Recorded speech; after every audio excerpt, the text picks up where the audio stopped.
दी छोड़ सतगुरु रामपाल जी परमेश्वर जी की जय हो। परमपिता परमात्मा सारी सृष्टि के रचनहार, कुल मालिक, असंख्य ब्रह्मांडों के स्वामी, जगत गुरु, तीनों लोकों में प्रवेश करके सबका भरण पोषण करने वाले राजाधिराज, आत्माधार, नाथों के नाथ, देवों के देव महादेव, सर्वेश्वर महेश्वर, मृत्युंजय, अजरो अमर, आदि अनादि सनातनी प्रभु, जगत पिता जगदीश्वर, श्री श्री 1008 की उपाधि के वास्तविक अधिकारी, अकाल मूर्त सौद स्वरूपी राम वासुदेव, सर्वगतम ब्रह्म, परम पूज्य, प्रथम पूज्य, परम संत, परम पुरुष, परम धनी, परम दयालु, सत्य कबीर, हक्का कबीर, अल्लाहु कबीर, अल्लाहु अकबर, बाखबर, अल्लाह ताला, जगत के तारणहार, जगत के मुक्तिदाता, जगत के जगन्नाथ, हारे के सहारे, हिंदुओं के राम, मुसलमानों के अल्लाह, सिखों के वाहिगुरु, ईसाइयों के मसीह, दया के सागर दयानिधि, करुणा के सागर करुणानिधि, स्वयंभू परिभू, संकट मोचन, कष्ट हरण, मंगल करण, दुख भंजन, अविगत कबीर, निर्विकार निर्विषम परमात्मा, अलय अलेख सतगुरु, आदि अनादि सतगुरु, असली मर्यादा पुरुषोत्तम, असली राम, असली कृष्ण, असली घनश्याम, असली मुरारी, राजाओं के राजा, महाराजाओं के महाराजा, शहनशाहों के शहनशाह, सम्राटों के सम्राट, भगवानों के भगवान, अल्लाहों के अल्लाह, प्रभुओं के प्रभु, मसीहाओं के मसीह, सच्चे वाहे गुरु, बाबाओं के बाबा, पीरों के पीर, सेठों के सेठ, जगत सेठ, सावड़सा सेठ, सर्वगुण संपन्न, अनंत कोटि कलाओं के स्वामी, अनंत कोटि ब्रह्मांडों के नायक, योगियों में महायोगी, ध्यानियों में महाध्यानी, सिद्धों में परम सिद्ध, ज्ञानियों में तत्व ज्ञानी, ब्रह्म ज्ञानी, महाज्ञानी, परम ज्ञानी, सर्वश्रेष्ठ ज्ञानी, विज्ञानी, युवा कबीर, समर्थ कबीर, असंवाद, अमित ओझा, सच्चे रहनुमा, करीम अल्लाह, सुभान अल्लाह, दुनिया के अंतिम पैगंबर, 8 सितंबर 1951 से गांव धनाना, जिला सोनीपत, हरियाणा, भारतवर्ष की पावन भूमि पे प्रकट रियल कल की भगवान श्री नारायण साकार हरि, श्री बाबा साहिब, नूर अनंत परमात्मा, संत शिरोमणि सतगुरु रामपाल जी परमेश्वर जी के चरण कमल में साध संगति से जुड़े हुए आप और हम सभी सत्सेवक भाई बहनों का अनंत कोटि दंडवत प्रणाम। सत्साई भाई और बहनों, दया परम पिता परमेश्वर जी की, सारी सृष्टि के रचनहार सतगुरु रामपाल जी भगवान की, जिनके शुभ आशीर्वाद से, विशेष आशीर्वाद से, उन्हीं के कर कमल से लिखित पवित्र पुस्तक जीने की राह के ऊपर वीडियो बनाने की श्रृंखला जारी है। इस श्रृंखला में आज हमारा ये 16वें नंबर का वीडियो है। प्रत्येक वीडियो में भक्ति मार्ग से संबंधित बहुत ही अच्छी बातें गुरुदेव के आशीर्वाद से हमें सीखने और समझने को मिल रही हैं। यदि आपने अभी तक इस पुस्तक का पार्ट नंबर 1 नहीं देखा है या पार्ट नंबर 1 से देखना शुरू नहीं किया है तो आपको ज़रूर देखना चाहिए, क्योंकि शुरुआती वीडियो पुस्तक का प्रस्तावना होती है, उसकी भूमिका होती है, और भूमिका को अच्छे से समझे बिना हम आगे का वीडियो नहीं समझ पाएंगे। तो भाई और बहनों, पिछले वीडियो में गुरुदेव भगवान ने हमें कर्मों के लेखे जोखे के बारे में, किस प्रकार हमारा जो परिवार होता है, बेटा बेटी, माता पिता, पत्नी होती है, वो हमारे पिछले जन्म के लेनदार होते हैं, कर्जदार होते हैं, और किस प्रकार से हम अपना अदला बदला एक दूसरे के साथ ऋण संबंधों में जुड़ के, रिश्तों में जुड़ के पूरा करके चले जाते हैं। कोई सुखी करके अपना कर्ज उतारता है तो कोई दुखी करके अपना कर्ज उतारता है। कोई अकाल मृत्यु को प्राप्त होकर पूरे परिवार को निराशा में डूबो जाता है। तो ये सारे हमारे पिछले जन्मों के लेन देन होते हैं। इसलिए परमात्मा कहते हैं, एक लेवा एक देवा दूतम, कोई किसी का पिता नहीं पूतम, ऋण संबंध जुड़ा एक ठाठा, और अंत समय सब बारा बाटा। मरने के बाद में वो बेटा कहीं जाएगा, बेटी कहीं जाएगी, वो बाप कहाँ जाएगा, माँ कहाँ जाएगी, स्वयं कहाँ जाएगा, कोई भरोसा नहीं। इसलिए सतगुरु ने आकर हमें सत भक्ति दी है कि बच्चों, आप ये सत भक्ति करो, मर्यादा में रह के लगे रहो, अपने गुरु पर पूरा विश्वास करो, तुम्हें 84 लाख योनियों में नहीं जाने दिया जाएगा, तुम्हें फिर से संबंधों में, रिश्ते नातों में नहीं बांधा जाएगा। तुम सतगुरु के शब्द स्वरूपी विमान में बैठ के सतलोक जाओगे, जहाँ जाने के बाद में कोई लेना देना नहीं है। वहाँ ना कोई लेवा है, ना कोई देवा है, ना कोई ऋणदाता है, ना कोई कर्जदार है। वहाँ सुख ही सुख है, क्योंकि वो सुख सागर है। वहाँ हर प्रकार से तुम्हें हर प्रकार के सुख भोगने को मिलेंगे। तो भाई और बहनों, ये बातें तो हमें उसी समय समझ में आएंगी और इन बातों पर हम उसी समय अमल करेंगे जब हम गुरुदेव के द्वारा लिखित कोई पुस्तक पढ़ेंगे या उनके यूट्यूब पर जाकर सत्संग सुनना शुरू करेंगे। तो प्रार्थना है, मोबाइल सभी के हाथ में है, सृष्टि रचना सतगुरु रामपाल जी भगवान, इस प्रकार से यूट्यूब पर जाकर सर्च करें और गुरुदेव के सत्संग अति शीघ्र सुनना शुरू करें। तो आज हम वीडियो में आगे से शुरू करते हैं। गुरुदेव हमें क्या समझा रहे हैं। पवित्र पुस्तक जीने की राह, वीडियो नंबर 16, पेज नंबर 121। एक लेवा एक देवा दूतम, यानी परिवार में जो हम जुड़े हुए हैं आपस में, परिवार में बेटा बेटी भी हैं, माता पिता भी हैं, तो कोई तो अपना कर्जा उतारने आ रहा है, कोई अपना कर्जा देने आ रहा है। किस प्रकार से? जिस समय श्री शिव जी ने अपनी पत्नी पार्वती जी को अमरनाथ स्थान पर एक सूखे वृक्ष के नीचे बैठकर नाम दीक्षा अमर मंत्र दिया था, उस वृक्ष की खोगड़ यानी तने में बने बिल में मादा तोते ने अंडे उत्पन्न कर रखे थे। समस्त अंडे तो शिव जी की हाथों से बजाई ताली से बच्चे बनकर उड़ गए। उनमें एक अंडा गंदा यानी अस्वस्थ था, उसका जीव उसके अंदर था, यानी आत्मा उसी से चिपकी हुई थी। जब श्री शिव जी ने श्री पार्वती जी को दीक्षा मंत्र सुनाया तो वह गंदा अंडा स्वस्थ हो गया और तोते का बच्चा बन गया। यानी कबीर परमात्मा ने शंकर जी को अमर मंत्र दिए और शिव जी ने वही मंत्र अपनी पत्नी पार्वती को दिए। वही मंत्र जो हम प्रथम दीक्षा में गुरुदेव से वर्तमान में प्राप्त कर रहे हैं। वर्तमान में तो गुरुदेव हमें भक्ति का कंप्लीट कोर्स दे रहे हैं।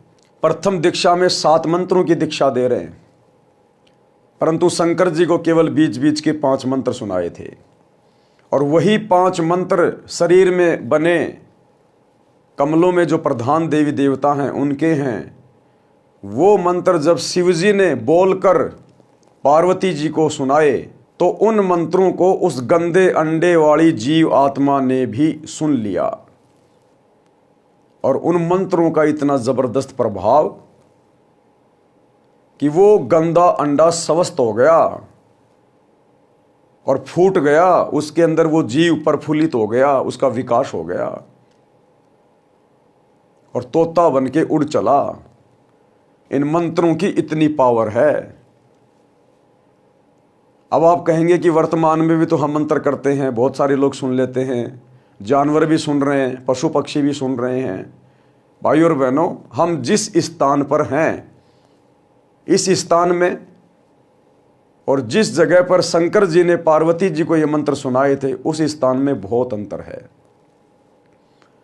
हम आत्माओं में और शंकर जी ने जिस आत्मा को ये मंत्र सुनाया था पार्वती जी को, हमारे में और उनके पाप कर्मों में बहुत ज़्यादा अंतर है।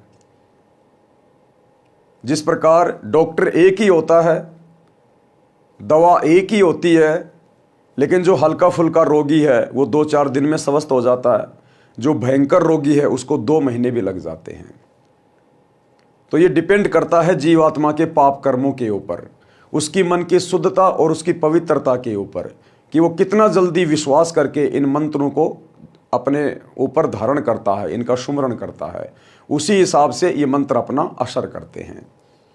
तो उन मंत्रों के प्रभाव से वो गंदा अंडा भी स्वस्थ हो गया।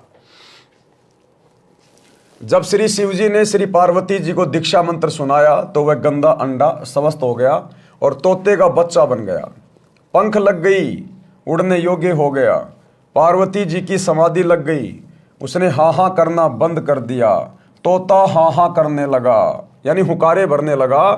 तो श्री शिव जी ने देखा कि पार्वती की तो समाधि लगी है, सुन बोल कुछ नहीं रही है, हाँ हाँ की आवाज़ किसकी है। देखा तो पेड़ के तने के बिल यानी खोगड़ में तोता बोल रहा है।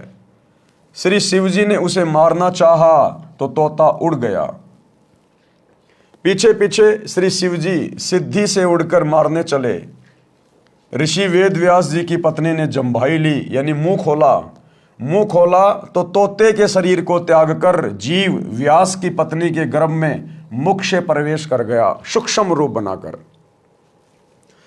श्री शिव जी ने व्यास की पत्नी से कहा कि मेरा ज्ञान चुराकर जीव तोते के शरीर को त्याग कर आपके गर्भ में चला गया है। ये मेरा चोर है, इसे मारूंगा। उसी समय श्री वेद व्यास जी भी आ गए थे, सब बातें सुन रहे थे। व्यास जी ने पूछा, हे भगवान, कौन कैसा चोर? श्री शिव जी ने बताया कि मैं पार्वती जी को दीक्षा दे रहा था, अंदर के कमलों का भेद बता रहा था, तो इस तोते ने सुन लिया। ये किसी अनाधिकारी को मंत्र बता देगा तो वह अमर होकर जनता को पीड़ा देगा। ये अमर हो गया, मैं इस जीव को मारूंगा। व्यास जी बोले, हे शिव जी भगवान, जब ये अमर हो गया तो आप मारोगे कैसे? ये बात सुनकर श्री शंकर जी पार्वती के पास वापस लौट गए। पार्वती जी को सब बातें बताई। श्री वेद व्यास जी ने अपनी दिव्य दृष्टि से देखा तो पता चला कि पत्नी के गर्भ में पुत्र है। 12 वर्ष के पश्चात पुत्र उत्पन्न हुआ। माता कहती थी कि पुत्र का नाम सुखदेव रखना है। इसके गर्भ में रहते हुए मुझे कोई दुख नहीं हुआ, मन में खुशी बनी रहती थी, सुख का आभास होता रहता था, इसलिए गर्भ में ही उस बालक का नाम सुखदेव रख दिया था। तोते के अंडे में रहने और तुरंत मानव शरीर प्राप्त करने के कारण ब्राह्मण लोग उसे सुखदेव, सुख माने तोता भी कहते थे। ऋषि सुखदेव जी का जन्म लेते ही 12 वर्ष का शरीर बन गया और उठकर चलने लगे। तो ऋषि वेदव्यास जी ने कहा, हे पुत्र, कहाँ चला? सुखदेव जी अपने माता पिता की ओर पीट करके बोले, आपका और मेरा इतना ही संग है, यानी इतना ही संस्कार है। ऋषि व्यास जी ने कहा, हे पुत्र सुखदेव, हमने तेरे जन्म लेने की 12 वर्ष प्रतीक्षा की और आज आप छोड़कर जा रहे हो। एक बार मुख तो दिखा दे। सुखदेव ऋषि बोले, हे ऋषि जी, बहुत बार आप मेरे पिता बने, अनेकों बार मैं आपका पिता बना। यानी पिछले वीडियो में गुरुदेव ने हमें रिश्ते नातों की जिस कदर व्याख्या करके बताई, उसी संदर्भ में परमात्मा हमें आज ये दूसरी कथा सुना रहे हैं कि वास्तव में बेटा बेटी की क्या स्थिति होती है, ये माता पिता कौन होते हैं, भाई बंधु रिश्तेदार हमसे क्यों जुड़ते हैं, ये हमारे पिछले जन्मों के ऋणी होते हैं। उन्हीं ऋणों के कारण अगले जन्मों में हम, जब कभी ये मनुष्य शरीर प्राप्त होता है, हम रिश्तों में जुड़ जाते हैं। तो सुखदेव ने, जो कि मां के गर्भ में सब कुछ देख रहा था, सब कुछ जान रहा था, और वो बाहर भी केवल इसी शर्त पे आया था, ब्रह्मा विष्णु महेश को कह दिया था कि आप अपनी इस माया को रोको, उसके बाद मैं गर्भ से बाहर आऊंगा, अन्यथा गर्भ से बाहर आते ही जो मुझे गर्भ में याद होता है वो सब जीव बाहर भूल जाता है। तो मजबूरी हो गई ब्रह्मा विष्णु महेश की, और उन्होंने भैंस के सींग पर जितनी देर राई का बीज रह सकता है, यानी इम्पॉसिबल, रखते नीचे गिरेगा, इतनी देर उन्होंने अपनी वो त्रिगुण माया रोकी। उसी समय सुखदेव अपनी सिद्धि शक्ति से बाहर आ गया। सुखदेव ने तो क्या बाहर आना था, परमात्मा ने इस कलयुग की पिछली पीढ़ी में आप और हम भक्तों को विश्वास दिलाने के लिए कि माँ के गर्भ में क्या होता है, किस प्रकार से फिर बाहर आते तीनों गुणों का प्रभाव हो जाता है, ये सारे एग्जाम्पल सतगुरु रामपाल जी भगवान ने हम पिछली पीढ़ी वाली आत्माओं को दृढ़ करने के लिए कोड किए हैं। ये ब्रह्मा विष्णु महेश की औकात नहीं है माया को रोकने की। ये तो बेचारे मैनेजर हैं, जैसा इनको काल आदेशित कर रहा है वैसा ये कर रहे हैं, काल को परमात्मा आदेशित कर रहा है। तो अंतिम शक्ति परमात्मा है, कबीर देव सतगुरु रामपाल जी भगवान, सारा खेल परमात्मा ही खेलते हैं। तो ब्रह्मा विष्णु महेश की बस की बात नहीं थी उस माया को रोकना। वो बेचारे अपनी माया तो नहीं रोक सकते। शंकर जी काम वासना में इतने ज्यादा व्याकुल हो गए और मोहिनी के पीछे पीछे बदनीयत से उसके पीछे चल पड़े और आगे चलकर उसका हाथ पकड़ लिया सेक्स के लिए। उसी समय उनका वीर्यपात हो गया। ये बेचारे अपनी माया तो नहीं रोक सकते, ये भला ये संसार की माया को कैसे रोक देंगे। तो रोकने वाले परमपिता परमेश्वर कबीर देव सतगुरु रामपाल जी भगवान हैं। आप और हमें इस भक्ति मार्ग पर वर्तमान समय में दृढ़ करने के लिए, क्योंकि मालिक को पता है ये काल का भयंकर जाल है, अंत समय में ये जीव आत्मा अपने परिवार को देखकर कहीं व्याकुल ना हो जाए, कहीं अपने पोता पोती को देखकर कि इतने साल मैं इनके साथ में रहा, मैं जिया, आज मैं जा रहा हूँ, उस परिवार की मोह ममता में अपना पैर ना फंसा ले। तो सुखदेव की कथा के माध्यम से कि किस प्रकार से जीव आत्माएं आपस में ऋण संबंध में बंधती है, तो हमें वो गर्व वाली बातें गुरुदेव इन कथाओं के माध्यम से याद दिला रहे हैं कि यहाँ कोई किसी का बेटा नहीं, कोई किसी की बेटी नहीं। अरे तेरे घर में जन्म लेने से पहले वो कहाँ था, तेरे को पता है क्या? फिर काहे का तू ठेकेदार बन रहा है? और कब वो तुझे छोड़ के चला जाएगा, और चला जाएगा तो कहाँ जाएगा? तेरा है तो उसको पकड़ के रखना, क्यों मरने दे रहा है? तो गुरुदेव हमें हकीकत बता रहे हैं कि यहां हर जीव अपना कर्म भोगता है। ना जाने कितने हमारे बेटा बेटी बन चुके हैं, आज हमारे में जो गधे कुत्ते सुअर बन के घूम रहे हैं, वो हमारे दादा दादी नाना नानी हमारे बेटा बेटी वही हैं जो पिछले जन्मों में हमारे बेटा बेटी थे, हम उनके माता पिता थे, वो वही घूम रहे हैं। उनके प्रति तो कोई प्रेम नहीं है, कोई प्यार नहीं है कि मेरा बेटा कुत्ता बन गया, कुतिया बन गई। कोई बता दे कि पिछले जन्म में ये तेरा बेटा था, तो भी उस कुत्ते में अपनापन नहीं आएगा नजर। तो ये काल की भयंकर माया है। वर्तमान जो रिश्ते नाते होते हैं वो केवल उन्हीं में उलझा के रखता है। तो सुखदेव की कथा के माध्यम से गुरुदेव हमारी आंखें खोलना चाह रहे हैं कि बच्चों, ये रिश्ते नातों की हकीकत है जो तुम्हें बताई जा रही है। अब वो तोते की आत्मा, तोते के शरीर में था वो ऋषि सुखदेव, और जैसे ही वेदव्यास की पत्नी ने जम्भाई ली, मुंह फाड़ा, उसी समय तोते का शरीर छोड़कर सूक्ष्म रूप बनाकर और उसकी पत्नी के गर्भ में चला गया। तो इसी प्रकार हमारे परिवार में जो बेटा बेटी आ रहे हैं, पोता पोती आ रहे हैं, ये ना जाने कोई गधे की योनि से आ रहा है, कोई कुत्ते की योनि से आ रहा है, पोते आ रहे हैं, ये ना जाने कोई गधे की योनि से आ रहा है, कोई कुत्ते की योनि से आ रहा है, हो सकता है कोई इंसान की योनि से आ रहा हो। मरने के बाद अगर ये सतभक्ति नहीं की सतगुरु रामपाल जी भगवान की, तो मरने के बाद कोई गधा बनेगा, कोई कुत्ता बनेगा, कोई शुअर बनेगा। तो ये जीवात्मा जब से हम सतलोक से आए हैं इस काल के साथ में, तब से हम अपना इसी प्रकार से कर्म भोग रहे हैं। तो गुरुदेव के कहने का मतलब है कि बच्चों, तुम इन रिश्ते नातों में मत भटकना, मत घूमना।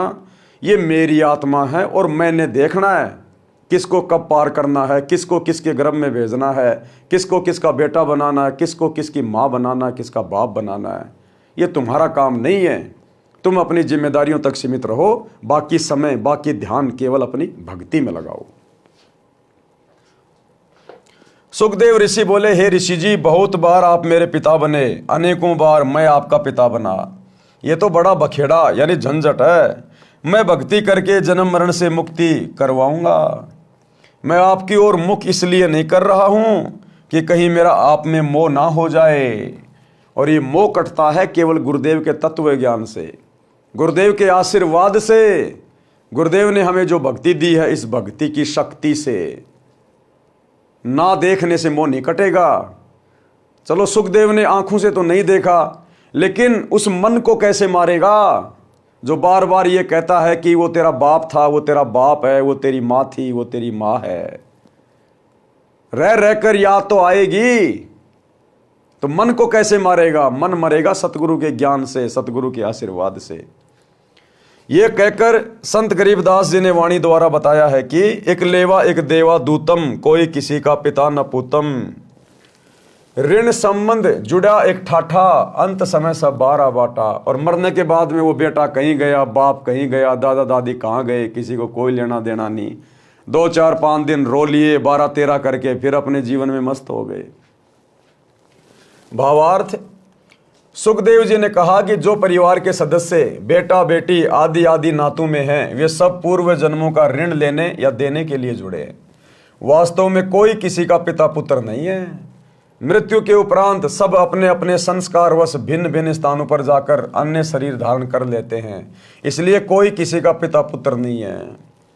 हम लोग कहावत सुनते थे कि महाभारत के युद्ध में चक्रव्यूह में जब अभिमन्यु मारा गया, तो श्री कृष्ण जी उसको जीवित नहीं कर पाए। अपने भाणजे को श्री कृष्ण जी जीवित नहीं कर पाए। अर्जुन बड़ा व्याकुल हो गया और एक दिन श्री कृष्ण जी से बोला कि हे केशव, मुझे मेरे पुत्र के दर्शन करवाओ, मैं उसके वियोग में बड़ा व्याकुल हूं, मुझे बहुत ज्यादा ये पुत्र मोह सता रहा है। तो श्री कृष्ण जी लेके गए अर्जुन को ऊपर, जहाँ पर उसका बेटा बैठा हुआ था स्वर्ग में। थोड़े बहुत समय के लिए जो उसने कोई अच्छे दान पुण्य किए थे, कोई भक्ति की थी, कोई शुभ कर्म किए थे, उनके प्रतिफल में वो स्वर्ग में बैठा हुआ था, अपने यार दोस्तों के साथ में ताश पत्ते खेल रहा था, शतरंज खेल रहा था। अब वो आत्मा तो वहाँ से शरीर छोड़ गई, उसने तो दूसरा जन्म वहाँ पा लिया, उसको तो दूसरे माता पिता मिल गए, उसको तो कुछ भी याद नहीं है। अब श्री कृष्ण जी जब अर्जुन को लेकर गए, अब वहां जाते ही अर्जुन तो अपने बेटे को पहचान गया, गले लग गया, हाय मेरा बेटा, हाय मेरा अभिमन्यु, तू कैसा है बेटा, मैं तेरे वियोग में व्याकुल हो रहा हूं, क्या तुझे मेरी याद नहीं आती? वो अभिमन्यु उसके मुंह की ओर देख रहा है और बोला, भाई साहब कौन हो आप, क्यों जबरदस्ती मेरे सिर पड़ रहे हो, कौन किसका बेटा? बोला, ना जाने तू कितनी बार मेरा बाप बन लिया, मैं कितनी बार तेरा बाप बन लिया, ये वहां का रिश्ता वहीं तक सीमित था, मुझे तो याद भी नहीं है तो कौन अर्जुन है, मैं कैसे मरा था, कैसे क्या हो गया। तब अर्जुन को जाके थोड़ी बहुत सांत्वना हुई, लेकिन तत्व ज्ञान के बिना तो वो बातें रह रह के फिर भी आदमी को कसोटती रहती हैं। संस्कारवश भिन्न भिन्न स्थानों पर जाकर अन्य शरीर धारण कर लेते हैं, इसलिए कोई किसी का पिता पुत्र नहीं है। पाठकों ने उत्तर किसान के पुत्रों वाली कथा में पढ़ा है कि बड़े भाई ने छोटे मौसी के पुत्र को 8 एकड़ जमीन के लालच में मरवाया, तो वही जीव उसका पुत्र बनकर अपना ऋण लेने जन्मा और अपना हिसाब चूकता करके मर गया। इसलिए कहा है कि एक लेवा यानी ऋण लेने वाला और एक देवा यानी ऋण चुकाने वाला, दूतम कोई कहूं का पिता नहीं पूतम। ऋण संबंध जुड़ा एक ठाठा यानी परिवार रूप में ठाठ से रहते दिखाई देते हैं और अचानक मृत्यु हो जाती है, अंत समय में 12 बाटा यानी मृत्यु के पश्चात कोई कहीं और जन्म लेगा, यानी 12 बाट, 12 रास्तों पर चले जाएंगे, अलग अलग रास्तों पर चले जाएंगे। इतनी वार्ता पिता से करके सुखदेव आकाश में उड़कर अन्य स्थान पर चला गया। प्रिय पाठकों, इसलिए भक्ति करो और जीव का कल्याण करवाओ, केवल परिवार से चिपक कर अपना जीवन नष्ट ना करो। परमात्मा की भक्ति से ऋण भी सफलता से उतर जाएगा। बड़ी आसानी से परमात्मा हमारे संस्कारों को चेंज कर देते हैं, काट देते हैं। देखो भाई और बहनों, जैसे हम सतगुरु रामपाल जी भगवान की शरण में आए, क्योंकि कर्मों को मिटाने की और लिखने की लेखनी केवल सृष्टि में इन्हीं के हाथ में है, तो जैसे ही हम सतगुरुदेव भगवान की शरण में आ जाते हैं और दृढ़ता के साथ भक्ति पे लग जाते हैं, क्योंकि सतगुरु अंतर्यामी, इनसे छुपा हुआ कुछ भी नहीं है कि किस आत्मा में किस कदर भक्ति की चाहत है। परमात्मा कहते हैं, बिन ही रसना नाम रटत हैं और निर्वाणी से नेहा, और गरीब दास भोडल में दीपक छानी नहीं सनेहा। भोडल यानी मोमजामा, जो ट्रांसपेरेंट जो होता है ना, ये मोमजामा थैली वगैरह होती है, पन्नी होती है जिसमें आर पार दिखाई देता है। कहते हैं अगर वो दीपक के ऊपर लगा दी जाए या किसी बल्ब के ऊपर लगा दी जाए तो उस दीपक का जो प्रकाश है वो छुप नहीं सकता। इसी प्रकार सतगुरु रामपाल जी भगवान, ये परमेश्वर, कौन आत्मा क्या है, किस कदर भक्ति कर रही है, मोक्ष की अधिकारी है या नहीं है, कब तक भक्ति करेगा, कब भक्ति छोड़ के जाएगा, परमात्मा से कुछ भी छुपा हुआ नहीं है। उसी आधार से गुरुदेव भगवान हमें राहत देते हैं। तो मालिक को पता है इन सब बातों का, इसलिए गुरुदेव भगवान हमें कह रहे हैं कि बच्चों भक्ति पे ध्यान दो, इन रिश्ते नातों के चक्करों में ना पड़ो। जैसे ही हम गुरुदेव से दीक्षा लेते हैं, परमात्मा हमारा भक्ति भाव देखकर हमारे पिछले सारे संस्कारों को काट देता है और आगे से हमें ज्ञान ऐसा दे देगा, हम नया संस्कार जोड़ेंगे नहीं।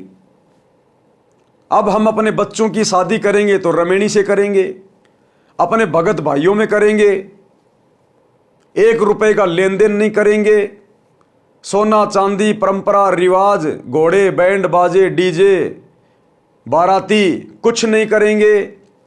सिंपल कपड़े में हमारी बेटी हमारी बहन जाएगी या दूसरे के घर से आएगी, एक चम्मच भी लेके नहीं आएगी, 2 जोड़ी कपड़े अपने ले आएगी पहनने वाले, नहीं तो उनकी भी आवश्यकता नहीं है। तो हमारा कोई ऋण संबंध चढ़ेगा ही नहीं, कोई बढ़ेगा ही नहीं। हमारा ऋण तो उस समय बढ़ेगा जब हम अपनी बेटी को, अपनी बहन को घर से विदा करते समय दुनिया भर का सोना चांदी दे देंगे, महंगे महंगे उसको कपड़े लाके दे देंगे, शादी का जोड़ा लाके देंगे, हैं, दुनिया भर का दहेज दे देंगे, दामाद को घड़ी लाके देंगे, सोने की चैन, सोने की अंगूठी लाके देंगे, मोटरसाइकिल देंगे, बड़ी बड़ी गाड़ी देंगे, तो हमारा ऋण संबंध फिर से जुड़ जाएगा, हम फिर से लेन देन के चक्कर में पड़ जाएंगे। तो वो काम अब गुरुदेव से ये ज्ञान लेने के बाद हम करेंगे नहीं, तो हमारे आगे फिर ऋण संबंध बनेंगे नहीं। ऋण संबंध नहीं बनेंगे तो हम काल की तरफ से मुक्त हो जाएंगे, और मुक्त हो गए तो हमारा मोक्ष हो जाएगा, और पिछले संस्कार गुरुदेव हमारे भस्म कर देगा। लेखनी इनके हाथ में है। तो इस प्रकार से भाई और बहनों हमारा यहाँ से पीछा छूटेगा। इसलिए गुरुदेव का यही प्रयास है कि हम किसी भी प्रकार के ऋण संबंधों में ना बंधें, ना जुड़ें, फालतू में किसी के साथ लेन देन ना करें, किसी की चोरी ठगी ना करें, रिश्वत ना लें, किसी की औरत पर या किसी के धन पर गंदी नीयत ना रखें, अन्यथा फिर से हमारे संस्कार जुड़ने शुरू हो जाएंगे। तो क्या कह रहे हैं गुरुदेव? इसलिए भक्ति करो और जीव का कल्याण करवाओ, केवल परिवार से चिपक कर अपना जीवन नष्ट ना करो। परमात्मा की भक्ति से ऋण भी सफलता से उतर जाएगा।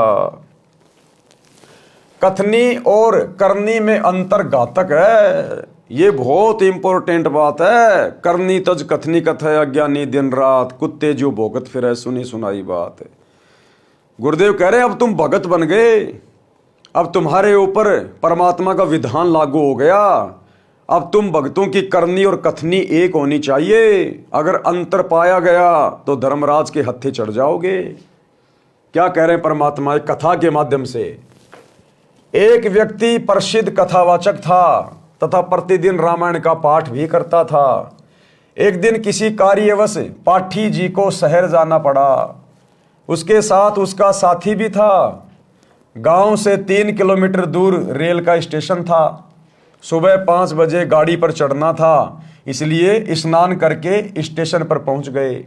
विचार किया कि पाठ गाड़ी में कर लूंगा। गाड़ी में चढ़ गए। जिस डिब्बे में वे दोनों चढ़े वह भरा था, कोई सीट खाली नहीं थी। कुछ व्यक्ति खड़े थे। गाड़ी चल पड़ी। कुछ देर पश्चात उस पाठी ने सीट पर बैठे 2 व्यक्तियों से कहा कि भाई साहब, कृपया मुझे सीट दे दें, मैंने रामायण का पाठ करना है। आज गाड़ी पकड़ने की शीघ्रता के कारण घर पर नहीं कर सका। सज्जन पुरुषों ने पूरी सीट ही खाली कर दी। वे खड़े हो गए और बोले, हे पंडित जी, हमारा अहोभाग्य है कि आज हमको भी पवित्र ग्रंथ रामायण जी का अमृत ज्ञान सुनने को मिलेगा। पंडित जी ने पाठ ऊंचे स्वर में बोलना शुरू किया। प्रसंग था, भरत ने अपने बड़े भाई के अधिकार वाले राज्य को स्वीकार नहीं किया। जब तक श्री रामचंद्र जी वनवास पूर्ण करके नहीं आए, तब तक राजगद्दी पर अपने भाई रामचंद्र की जूती रखी और स्वयं पृथ्वी पर बैठा और नौकर बनकर राज का संभाला। जब भाई रामचंद्र अयोध्या लौटे तो उनको राज्य लौटा दिया। भाई हो तो ऐसा। पंडित जी क्या बोले? भाई हो तो ऐसा। पाठ संपूर्ण होने पर सबने कहा कि वाह पंडित जी, वाह, कमाल कर दिया। एक व्यक्ति उसी डिब्बे में ऐसा बैठा था जिसने अपने पिताजी की बरसी पर एक दिन का पाठ करना था। कोई पाठी नहीं मिल रहा था। बरसी अगले दिन ही थी। उसने पंडित जी से कहा कि हे गुरुजी, कल मेरे पिताजी की बरसी के उपलक्ष्य में पाठ कर दो। पंडित जी बोले कि कल नहीं कर सकता। सब उपस्थित यात्रियों ने कहा कि पंडित जी, आपका तो कार्य यही है, इस बेचारे के लिए मुसीबत बनी है, परंतु पाठी साफ मना कर रहा था। सबने पूछा कि ऐसा क्या आवश्यक कार्य है जो आप कल पाठ को मना कर रहे हो?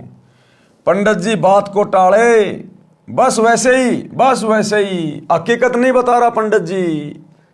उसका साथी, उस पंडित जी का साथी जो उसका गवाह बन के उसके साथ में जा रहा था, उसका साथी बोला कि मैं सच्चाई बताऊं, ये कल क्यों पाठ नहीं कर सकता? इसने अपने बड़े भाई पर 50 गज की कुर्डी के गड्ढे पर, कुर्डी क्या होती है? जहां पर गाय भैंस का गोबर डाला जाता है, छोटी सी जगह होती है वो। तो वो साथी क्या बोला? इसने अपने भाई पर 50 गज की कुर्डी के गड्ढे पर मुकदमा कर रखा है। मैं इसका गवाह हूं, कल की तारीख है। अब बताओ, वो कथा तो सुना रहा है भरत और रामचंद्र की कि भाई हो तो ऐसा, राज्य भी त्याग दिया, नौकर बन के राज्य किया भगत ने, भाई हो तो ऐसा, और खुद ने अपने भाई के ऊपर मुकदमा कर रखा है। तो परमात्मा कहते हैं करनी तज कथनी कथ है, और अज्ञानी दिन रात, और कुत्ते जो भौंकत फिरे सुनी सुनाई बात। इसने अपने भाई पर 50 गज की कुर्डी के गड्ढे पर मुकदमा कर रखा है। मैं इसका गवाह हूं, कल की तारीख है। उपस्थित व्यक्ति बोले कि हे पंडित जी, कथा तो कैसी मार्मिक सुनाई, और आप अमल कतई नहीं करते। ऐसे व्यक्ति के द्वारा की गई कथा का श्रोताओं पर क्या प्रभाव पड़ेगा। कबीर जी ने कहा है कि कबीर करनी तज कथनी कथ है, अज्ञानी दिन रात, और कुकर ज्यों भौंकत फिरे सुनी सुनाई बात। भाई और बहनों, आप और हमने अपने आचार विचार व्यवहार में, बोलचाल में, अपने स्वभाव में हमने परिवर्तन लाना पड़ेगा। करनी और कथनी को एक करना पड़ेगा। यानी जो भक्ति हमें गुरुदेव भगवान ने दी है, जो ज्ञान हमें गुरुदेव ने दिया है, हमने उस ज्ञान के ऊपर अमल करना पड़ेगा। गुरुदेव की शिक्षाओं पर चलना पड़ेगा, मर्यादाओं में रह के भक्ति करनी पड़ेगी।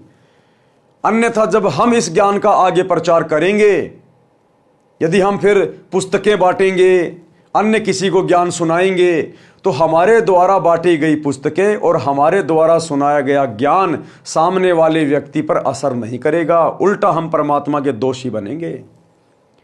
आज यही कारण है, विशेषकर भारत में तो हो सकता कोई घर ऐसा हो, लेकिन गांव ऐसा कोई नहीं है जिस गांव में सतगुरु रामपाल जी की एक आध पुस्तक ना हो। उसके बावजूद भी दुनिया के ऊपर सतगुरु रामपाल जी के ज्ञान का कोई विशेष असर नहीं हो रहा। मुट्ठी भर लोग भी इनके शरण में नहीं आ पाए। कारण क्या रहा? करनी और कथनी में अंतर। सतगुरु रामपाल जी के जितने भी भगत हैं जो सेवा करते हैं इन पुस्तकों की, उन भक्तों की करनी और कथनी में रात दिन का अंतर है। ये दुनिया में तो ढिंडोरा पीटते हैं कि हमारे गुरुजी परमात्मा है, हमारे गुरुजी भगवान है, हमारे गुरुजी कबीर जी हैं, और खुद ये एक नकली दाढ़ी मूंछ वाली कबीर जी की समझे जाने वाली फोटो को भगवान मानते हैं, जो उनके महीने में उसका प्रगट दिवस मनाते हैं। तो इनकी करनी और कथनी में अंतर है। ये खुद अपने गुरुजी को परमात्मा नहीं मानते, भगवान नहीं मानते। इस कारण से लोगों के ऊपर इस ज्ञान का विशेष असर नहीं हो रहा। ज्ञान प्रचार करते समय, अपने रिश्तेदारों को समझाते समय 90% भाई बहन कहते हैं कि हमारे गुरुजी की शरण में आ जाओ, हमारे गुरुजी डॉक्टरों के डॉक्टर हैं, आप लोगों को हॉस्पिटल जाने की जरूरत नहीं। कैंसर का, चाहे कैंसर का बाप क्यों ना हो, कितनी भी लाइलाज बीमारी क्यों ना हो,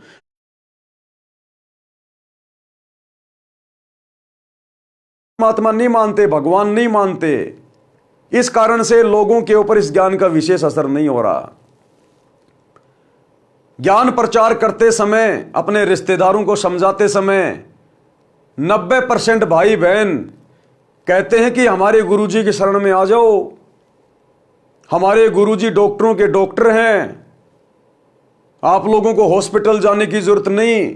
कैंसर का, चाहे कैंसर का बाप क्यों ना हो, कितनी भी लाइलाज बीमारी क्यों ना हो, हमारे गुरुजी से नाम ले लो, उपदेश ले लो, तुम्हारी बीमारी समाप्त हो जाएगी।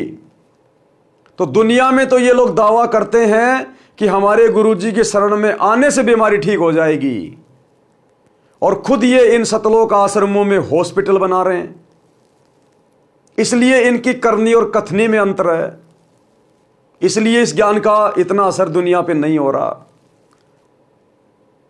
ये खुद तो प्रचार प्रसार करते हैं कि देखो हमारे गुरुजी का राम रहीम की तरह किसी भी राजनेता से कोई संपर्क नहीं है, हमारे गुरुजी के आश्रम में कोई राजनेता नहीं आते थे, हमारे गुरुजी अपने भक्तों से वोट नहीं डलवाते थे, कोई भी हमारे गुरुजी के साथ किसी सरपंच की भी देके फोटो दिखा दो, हमारे गुरुजी का और राजनीति का तो 36 का आंकड़ा है।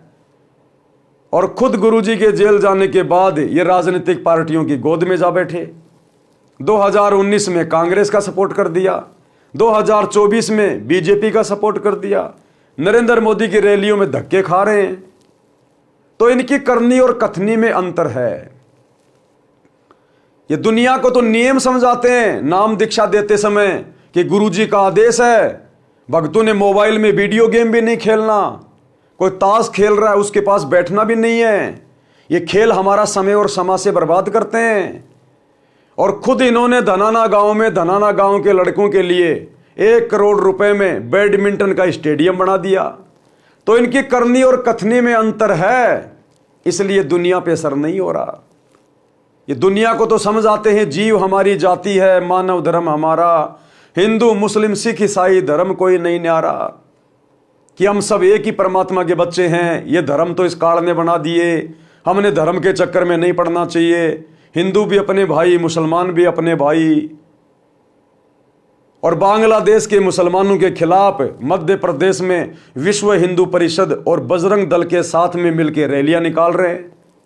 तो इनकी करनी और कथनी में अंतर, इसलिए दुनिया वालों पर इस ज्ञान का विशेष असर नहीं हो रहा। खुद तो कहते हैं कि हमें भक्ति करनी चाहिए, मानव जन्म दुर्लभ है, मिले न बारंबार, जैसे पेड़ से पत्ता टूट गिरे बहुर न लगता डार। और हमारे गुरुजी कहते हैं कि कहता हूं कहीं जात हूं, कहूं बजाकर ढोल, श्वास जो खाली जात है 3 लोक का मोल। और हमारे गुरुजी कहते हैं कि दुनिया से ती दोस्ती, पड़े भजन में भंग, एक का एक की राम से या साधु के संग। कि हमने फालतू में जगत वालों के साथ नहीं बैठना चाहिए, फालतू में कोई हंसी मजाक नहीं करना चाहिए, हमें संसार से कोई लेना देना नहीं है। और खुद ये आनंदपाल जैसे गैंगस्टरों की सीबीआई जांच के समर्थन में राजपूत करनी सेना की रैलियों में जाके बैठते हैं, हरियाणा के जाट आरक्षण में जाके बैठ जाते हैं महीने महीने भर। तो इनकी करनी और कथनी में अंतर है, इसलिए दुनिया पे इस ज्ञान का विशेष असर नहीं हो रहा। ये दुनिया में तो ढिंढोरा पीटते हैं कि हमारे गुरुजी, अगर तुम्हारी किडनी भी फेल हो गई हमारे गुरुजी से नाम ले लो, बिना ऑपरेशन के हमारे गुरुजी किडनी ठीक कर देंगे। और खुद ये इन आश्रमों में कैंप लगा लगा के अपने दांतों को चेक करवा रहे हैं, आंखों को चेक करवा रहे हैं, ब्लड डोनेशन के कैंप लगा रहे हैं, किडनियां दान कर रहे हैं। तो इनकी करनी और कथनी में रात दिन का अंतर है, जिस कारण से सतगुरु का अनमोल ज्ञान लोगों पे असर नहीं कर रहा। क्योंकि ये पुस्तकें बांटते समय ऐसे लोगों का हाथ लग जाता है, ये लोग माध्यम बन गए, निमित्त बन गए। तो निमित्त करता यदि मर्यादा में नहीं है, गुरु के वचन में नहीं है, गुरु को परमात्मा नहीं मानता है, गुरु की शिक्षाओं पे अमल नहीं कर रहा है, तो उस भगत के द्वारा बांटी गई पुस्तकें भी सामने वाले पर पूरा असर नहीं करेंगी।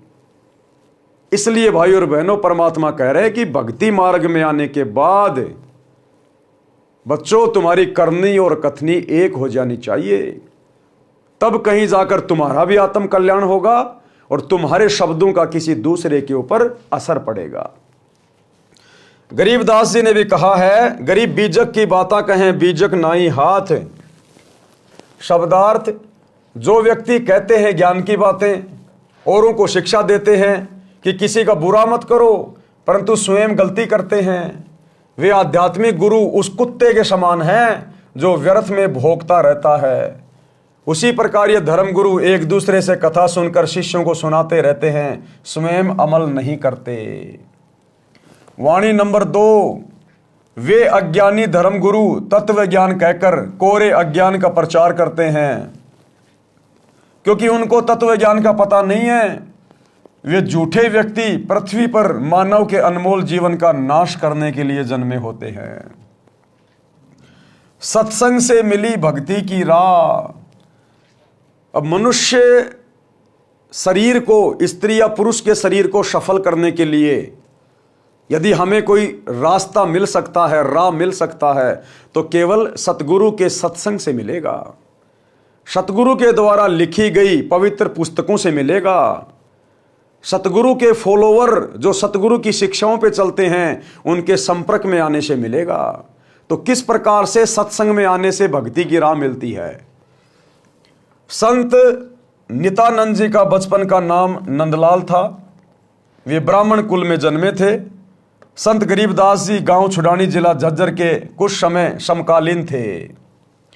संत गरीबदास जी का जीवन सन 1717-1778 तक रहा था। उस समय ब्राह्मणों का विशेष सम्मान किया जाता था, सर्वोच्च जाति मानी जाती थी, जिस कारण से गर्व का होना स्वाभाविक था।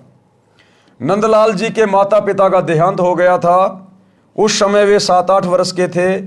आप जी के नाना जी नारनौल के नवाब के कार्यालय में उच्च पद पर विराजमान थे। आप जी का पालन पोषण नाना नानी जी ने किया। शिक्षा के उपरांत नाना ने अपने दोते नंदलाल को नारनौल में तहसीलदार लगवा दिया। एक तो जाति ब्राह्मण, दूसरे उस समय तहसीलदार का पद, जिस कारण से अहंकार का होना सामान्य बात है। तहसीलदार जी का विवाह भी नाना नानी ने कर दिया था। तहसीलदार जी के महल से थोड़ी दूर पर एक वैष्णव संत श्री गोमानी दास जी अपने किसी भगत के घर पर सत्संग कर रहे थे। वे श्री विष्णु जी के भगत थे। सभी संतजन अपने सत्संग में परमात्मा कबीर जी की अमृतवाणी का सहयोग अवश्य लेते हैं, क्योंकि कबीर परमेश्वर की वाणियों के बिना सत्संग अधूरे हैं। सत्संग में बताया गया कि मानव जीवन किस लिए प्राप्त होता है, परंतु सत्संग न सुनने के कारण सांसारिक उठापटक में अपना अनमोल मानव जीवन नष्ट कर जाता है। अज्ञान के कारण जीव धन पद तथा जाति का अभिमान करता है। भक्ति न करने वाला प्राणी अगले जन्म में गधे, कुत्ते, बैल आदि पशु पक्षियों के शरीर में कष्ट उठाता है। इसलिए अभिमान त्याग कर पूर्ण संत से, पूर्ण संत कौन? सतगुरु रामपाल जी परमेश्वर।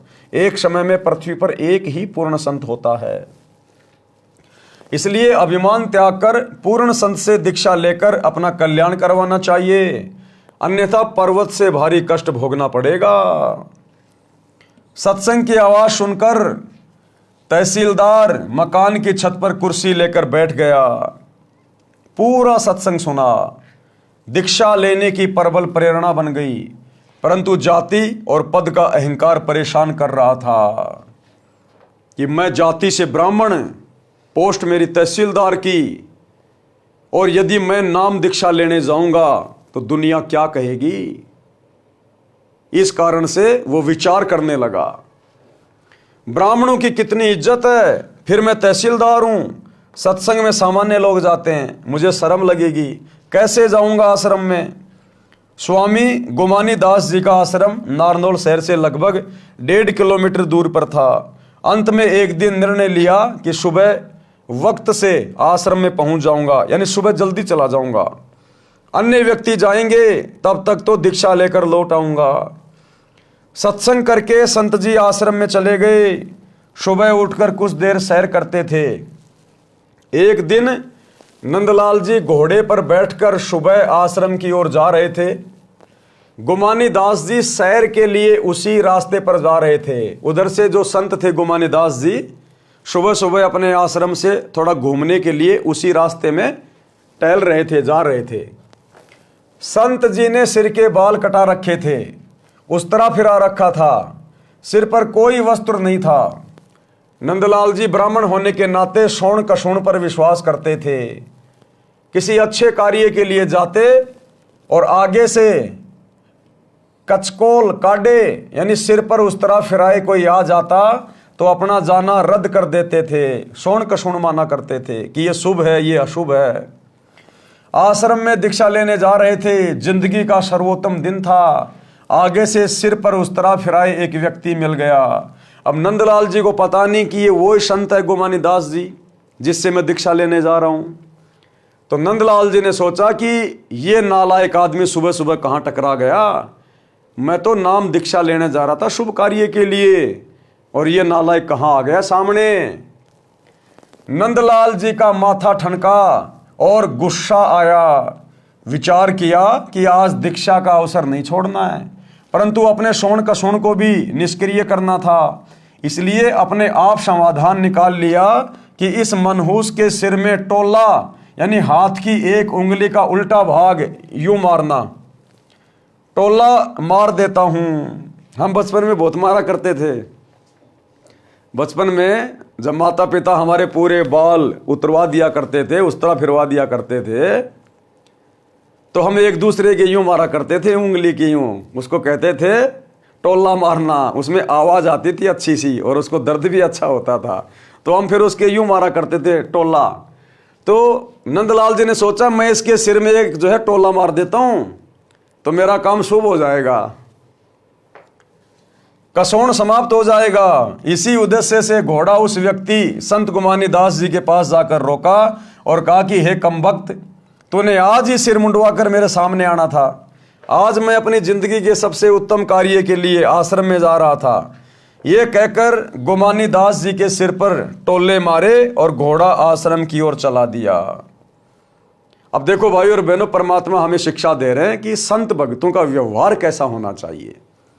अब गुमानी दास जी की तो कोई गलती नहीं थी, लेकिन नंदलाल जी की सोच थी। उन्होंने मार दिया टोला और गाड़ियां भी निकाल दी, लेकिन संत गुमानी दास जी ने कुछ नहीं कहा, अपने दिल पे भी नहीं ली कि ना जाने ऐसे तो साधु संतों के भक्तों के साथ में कितने निकम्मे आत्माएं टकराती हैं, इनके कर्म इनके साथ में है।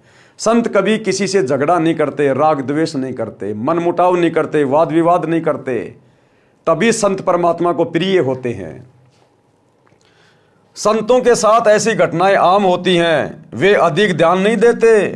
विचार तो किया कि व्यक्ति सभ्य तथा कोई उच्च अधिकारी तथा उच्च कुल का लग रहा था, कार्य पालियों वाले कर गया, लेकिन काम कर गया पालियों वाले। नंदलाल आश्रम में गया, वहां संत के शिष्य मिले, राम राम हुई, आने का कारण बताया, घोड़ा पेड़ से बांध दिया और संत जी के आसन के पास बिछी बोरी पर बैठ गया। संत गुमानी दास जी सैर के पश्चात स्नान करके आसन पर बैठे तो घोड़ा देखा, फिर समझते देर न लगी। नंदलाल जी ने देखा तो शर्म के मारे नीची गर्दन कर ली। अब नंदलाल जी ने देखा, रे भैया ये तो वही महात्मा है जिससे मैं उपदेश लेने आया हूं, और इसके साथ तो मैं बदतमीजी करके आ गया। अब ये भैया नाराज हो जाएगा और ये तेरे को दीक्षा नहीं देगा।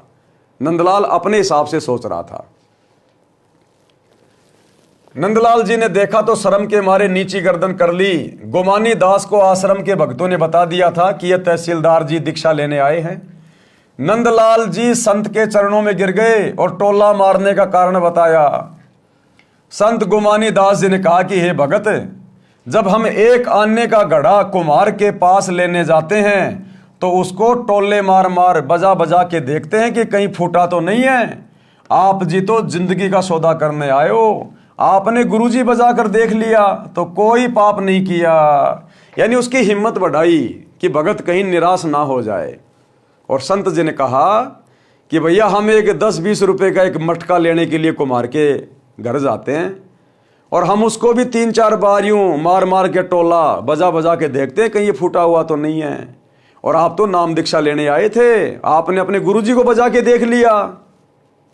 अगर वो संत गुमानी दास जी उस समय नाराज हो जाते, गुस्से में हो जाते, लड़ाई झगड़ा करने लग जाते नंदलाल जी के साथ में कि तूने मेरा टोला क्यों मारा, क्या समझता अपने आप को, कोई बड़ा अधिकारी है तो मेरे ऊपर राजा है क्या, तेरे को शर्म नहीं आई, तो भाई वो नंदलाल जी उस गुमानी दास को फिर आश्रम में देखकर दीक्षा नहीं लेता कि ये काहे का संत है, काहे का भगत है। रात को तो सत्संग बड़ा प्यारा प्यारा सुना रहा था कि जो तो को काटा बोवे वाको बो तू फूल, तो ए फूल के फूल है वाको है त्रिशूल। और यहां मैंने जरा सी इसके साथ में बदतमीजी की तो ये आग बबूला हो गया। तो करनी तज कथनी कथे अज्ञानी दिन रात, कुत्ते ज्यों भौंकत फिरे सुनी सुनाई बात। तो नंदलाल जी कभी भी उससे दीक्षा नहीं लेते, लेकिन उस संत के व्यवहार ने नंदलाल जी को सोचने पे विवश कर दिया।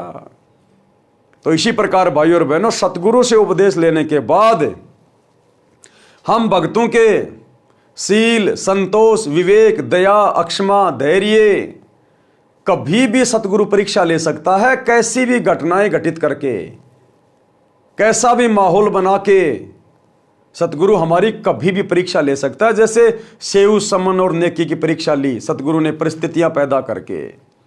तो हमारी करनी और कथनी में अंतर नहीं होना चाहिए, परिस्थितियां चाहे हमारे सामने कैसी भी क्यों ना हो। और देखो, जब हमारी परीक्षा होती है तो उस समय विपरीत परिस्थितियां होती हैं, विपरीत, क्योंकि विपरीत परिस्थितियों में तो पता चलेगा कि भगत को ज्ञान कितना है, भगत मर्यादा में कितना है, भगत को धैर्य कितना है, भगत में विवेक कितना है। ये विपरीत परिस्थितियों में ही पता चलेगा। परमात्मा कहते हैं ज्ञान संपूर्ण हुआ नहीं और हृदय नहीं छिदाए, और भाई देखा देखी भक्ति का रंग नहीं ठहराए। नित्यानंद जी संत जी के शीतल स्वभाव से और भी अधिक प्रभावित हुए, दीक्षा ले ली। संत गुमानी दास जी ने उनका नाम बदलकर नित्यानंद रख दिया। नंदलाल से क्या रख दिया? नित्यानंद। जब सत्संग से जीने की राह मिली तो नित्यानंद जी ने वाणी बोली। क्या वाणी बोली फिर? ब्राह्मण कुल में जन्म था, मैं करता बहुत मरोड़, मरोड़ यानी अहंकार, और गुरु गुमानी दास ने दिया कुबुद्धि गढ़ तोड़। ये कुबुद्ध का गढ़, ये काल का जाल, ये मोह ममता, ये पांचों विकार केवल सतगुरु के सत्संगों से हट सकता है, दूसरा धरती पे कोई तरीका नहीं है। तो भाई और बहनों, नित्यानंद जी को भी पूर्ण संत नहीं मिला, पूर्ण तत्वदर्शी संत नहीं मिला, पूर्ण मोक्ष का मार्ग नहीं मिला। वो आत्मा भी अभी तक भटक रही है, क्योंकि उसको जो संत मिले थे गुमानी दास जी, वो केवल विष्णु तक के अधिकारी थे। आप और हमारा सौभाग्य देखिए, आप वर्तमान में हमें पूर्ण परमेश्वर प्राप्त हो गए, पूर्ण परमेश्वर, पूर्ण मुक्ति का मार्ग मिल गया। आप और हमारा सौभाग्य कितना अजब गजब है। फिर कितने अधीन हुए वह इस वाणी से पता चलता है। सिर सौंपया गुरुदेव को सफल हुआ यो शीश, और नित्यानंद इस शीश पर आप बसे जगदीश। सिर सौंपया गुरुदेव को, गुरुदेव को सिर कैसे सौंपना है? काट के नहीं चढ़ाना, अपने जीवन को अपने गुरुदेव के चरणों में समर्पित कर देना। यानी जैसा गुरुजी हमें आदेशित करे, निर्देशित करे, जो गुरु की आज्ञा है, जो गुरु ने सत्संगों में आज्ञा दे दी, जो नियम मर्यादा बता दी, बस हमने केवल उसी लक्ष्मण रेखा में रह के अपना जीवन यापन करना है। अपनी नहीं चलानी फिर कि गुरुजी तो जेल चले गए, कर लो कांग्रेस के साथ में समझौता, कर लो बीजेपी के साथ समझौता। अरे गुरुजी जेल में बैठे हैं, गुरुजी को क्या पता? खोलो आश्रमों पे आश्रम, बनाओ धर्म को धंधा, बनाओ स्टेडियम, बनाओ जाटों की धर्मशाला, कराओ गुंडों की सीबीआई जांच, बैठो जाटों के आरक्षण में, दो कुपात्रों को ज्योति पाठ और दान का चंदे के रूप में पैसा, लगाओ अयोध्या में भंडारा, करो मुसलमानों का बहिष्कार मध्य प्रदेश में। ये नहीं चलता फिर। अपनी सारी बकवादें छोड़ दीजिए। यदि किसी को बीड़ी पीने की आदत है, शराब की लत है, चोरी की लत है, परमात्मा कहते हैं वो सारे कुकर्म अपने गुरुजी के चरणों में समर्पित कर दो। उसी को कहते हैं जीवित मरना, मन को मारना। सिर सौंपया गुरुदेव को, यानी नाम दीक्षा लेने के बाद हम अपना सिर यानी अपने आप को अपने गुरुदेव के चरणों में समर्पित कर देते हैं, हम दास बन जाते हैं। और दास फिर केवल उतना ही करता है जितना उसका मालिक उसको आदेश देता है। दास अपनी मर्जी से भक्ति मार्ग पर अपने मालिक के आदेशों के विरुद्ध एक कदम भी नहीं चलता। उसको कहते हैं असल में दास। इस प्रकार से हमने अपने आप को गुरुदेव के प्रति समर्पित करना है। सिर सौंपया गुरुदेव को, सफल हुआ ये शीश, और नित्यानंद इस शीश पर आप बसे जगदीश। भावार्थ, जब तक सत्संग के विचार सुनने को नहीं मिलते तो भूलवश मानव अहंकार में सड़ता रहता है। जब ज्ञान होता है कि आज राजा है, मृत्यु उपरांत गधा कुत्ता बनेगा, तो इस अहंकार का क्या बनेगा? इसलिए भगत अपने उस अड़ंगे को ज्ञान से साफ करके भक्ति पथ पर चलते हैं और सफलता प्राप्त करते हैं। श्रीलंका के राजा रावण ने भक्ति बहुत की, परंतु अहंकार नहीं गया। ये अहंकार कितना ज्यादा बाधक है। कहते हैं आधीनी के पास है पूर्ण ब्रह्म दयाल, मान बड़ाई मारियो बेअदबी सिर काल। अहंकारी के सिर पे तो काल बैठा रहता है। मान बढ़ाई के भूखे भगत के सिर पे तो काल बैठा होता है। रावण जैसी भक्ति कोई नहीं कर सकता। 10 बार अपना सिर अपने इष्ट श्री शंकर जी के चरणों में काट के समर्पित कर दिया। आज कोई अपनी उंगली तो काट के समर्पित करके दिखाओ। ये शिवरात्रि के दिन सुबह 4 बजे उठ के लेके गाजर और बेर पहुंच जाते हैं, मार के छुट्टा भांग का। एक उंगली तो समर्पित करके दिखाओ। लेकिन उस रावण ने अहंकार नहीं त्यागा, इसलिए गधे और कुत्ते की योनियों में गया और दुर्गति से मौत हुई कुत्ते वाली। श्रीलंका के राजा रावण ने भक्ति बहुत की परंतु अहंकार नहीं गया, जिस कारण से विनाश को प्राप्त हुआ। रावण भी ब्राह्मण था, ब्राह्मण यानी ज्ञानी। ब्राह्मण कोई जाति नहीं है, ना ही त्रेता युग में कोई जातियां थी। ब्राह्मण का मतलब होता है ज्ञानी, जिसने ब्रह्म को पहचान लिया। ब्राह्मण सोई जो ब्रह्म पहचाना है। इसलिए ज्ञानी और पंडित को ब्राह्मण कहा जाता है। विद्वान, ब्राह्मण यानी विद्वान। लेकिन अहंकार ले डूबा उसको। आप और हमें शिक्षा दे रहे हैं गुरुदेव इन कथाओं के माध्यम से। वो रावण तो मरमरा लिया, जहां भी पड़ा है वहीं पड़ा है। लेकिन इन कथाओं से ये इतिहास बन गया और ये इतिहास आज हमें शिक्षा दे रहा है कि इस सतगुरु के भक्ति मार्ग में यदि हमने जरा भी अहंकार किया किसी भी बात को लेके, अहंकार भैया धन का भी हो सकता है, किसी का बढ़िया शरीर है उसका भी हो सकता है, कोई सुंदर है उसका भी मन में अहंकार आ जाएगा। अहंकार अपनी भक्ति का भी हो सकता है। बहुत सारे भगत कहते हैं मेरे को तो सारनाम मिल गया, मैं सारनामी हूं। अरे तू क्या जाने भक्ति के बारे में, तू तो कल जुड़ा है। मेरे को 20 साल हो गई गुरु जी के साथ जुड़े हुए। ये भी अहंकार है। तो अहंकार किसी भी चीज का हो सकता है और जरा भी अहंकार आ गया परमात्मा उसी समय आपसे दूर हट जाएगा। फिर क्या फायदा भक्ति करने का। नित्यानंद जी ब्राह्मण थे, सत्संग सुनकर निर्मल हो गए। रावण को सत्संग सुनने को नहीं मिला, जिस कारण से जीवन व्यर्थ कर गया और अमिट कलंक भी लग गया। नित्यानंद जी ने कहा कि मेरा जन्म ब्राह्मण कुल में होने के कारण, जाति अभिमान के कारण पूर्ण मरोड़ यानी अहंकार करता था। जब गुरुजी गोमानी दास जी के सत्संग वचन सुने तो जाति का अहंकार रूपी कुबुद्धि का गढ़ समाप्त हो गया, जीवन सफल हुआ। ये भाई और बहनों होता ही होता है। कोई एक आध आत्मा ऐसी होती है जो इस जातीय अभिमान से, धर्म के अभिमान से दूर होती है। अन्यथा सतगुरु के शरण में आए बिना ये किसी न किसी प्रकार का अहंकार इस मनुष्य के अंदर रहता ही है। ये दास भी सांसारिक जाति से यादव है और जब कभी कभार बातें चलती थी नाम दीक्षा से पहले कि भाई तुम कौन जाति, तो हम कहते भैया हम अहीर हैं, अहीर यादव। कौन अहीर? अरे श्री कृष्ण जी का नाम सुना है क्या? हाँ हम वो हैं, श्री कृष्ण जी के वंशज हैं हम।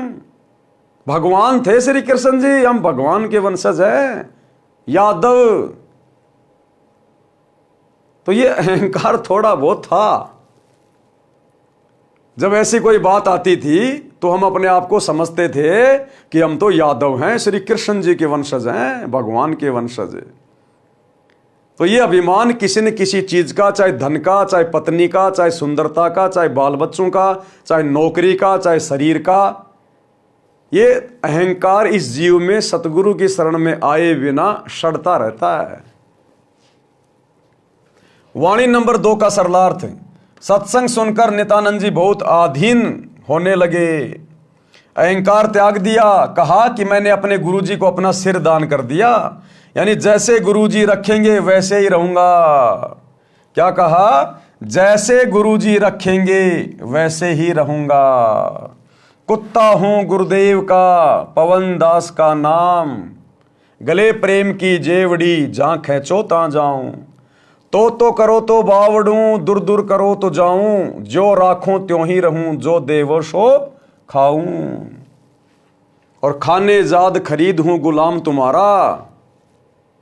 हम तो आपकी शरण में सतगुरु, हमरा क्या चारा।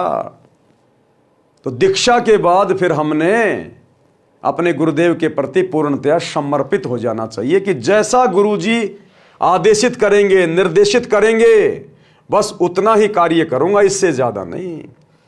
यानी जैसे गुरुजी रखेंगे, सुख में, दुख में, अमीरी में, गरीबी में, जिन भी हालातों में रखेंगे वैसे ही रहूंगा।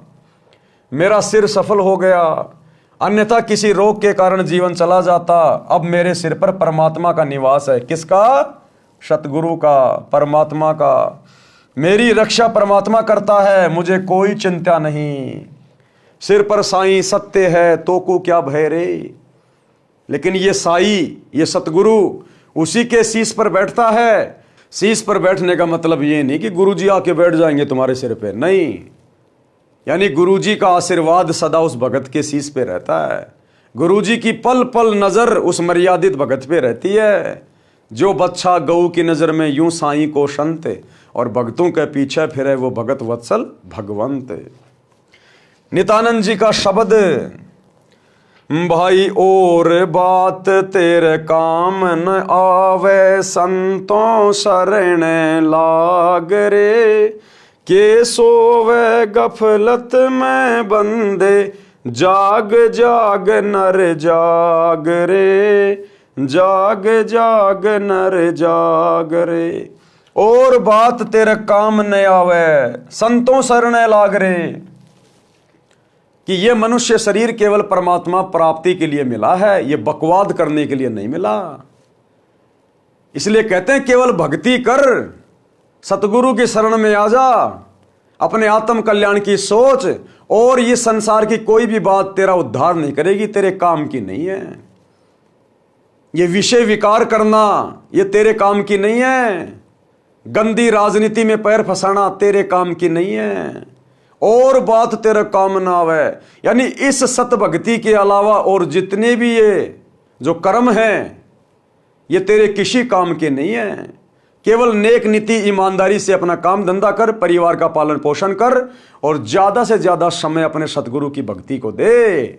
और बात तेरा काम न आवे, ये शांग सिनेमा देखना, फिल्में देखना, दुनिया भर का मेकअप करना, मान बड़ाई अहंकार में फूला फूला फिरना, राजनेताओं के पीछे दौड़ते रहना, एक समोसे के चक्कर में सारा दिन उनका समर्थन करते रहना, झंडा लेके घूमते रहना। कहते हैं अब ये दुनिया भर की बकवादें फिर भगत के कोई मतलब की नहीं रह जाती। उसने अपने आत्म कल्याण की दिशा में आगे बढ़ना चाहिए, मर्यादा में रह के। कहते हैं के सोवे गफलत में बंदे, कि बहुत ज्यादा सो लिया इस काल की भांग के नशे में, अज्ञान में। अब जाग जा, जाग जाग नर जाग रे। यानी सतगुरु के सत्संग सुनकर जाग जा, काल के षड्यंत्र को पहचान ले, सचेत हो जा, अब गफलत में मत जीना आगे। और बात तेरे काम न आवे, संतों शरण लाग रे। के सोवे गफलत में बंदे, जाग जाग नर जाग रे।